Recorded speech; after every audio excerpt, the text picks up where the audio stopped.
Kita ke Sorong, saudara, ada tradisi membangunkan warga untuk sahur yang berbeda di kota Sorong. Warga berkumpul sambil bernyanyi bersama untuk membangunkan warga. Tradisi ini sudah dilakukan sejak beberapa tahun lalu dan terus dipertahankan hingga kini.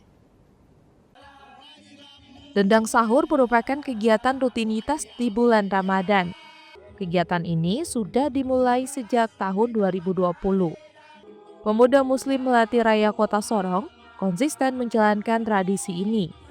Bukan hanya sekedar membangunkan warga untuk sahur, melainkan juga menjadi sarana menyebarkan ajaran agama Islam melalui lagu yang dinyanyikan. Meskipun hanya dengan menggunakan alat musik sederhana, namun lantunan musik dan lagu-lagu, pemuda yang jumlahnya 50 orang ini berhasil membangunkan warga yang sedang tidur untuk melaksanakan sahur. Dan juga kami sebagai pemuda bergerak akan hal-hal seperti ini untuk mensiarkan Islam di bidang-bidang musik-musik Islami seperti ini untuk membangunkan sahur. Pemuda ada berapa banyak?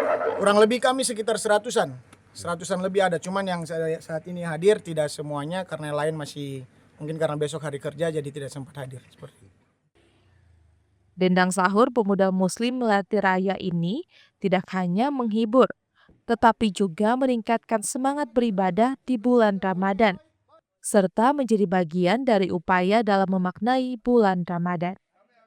Tim Liputan Kompas TV, Sorong, Papua Barat Daya.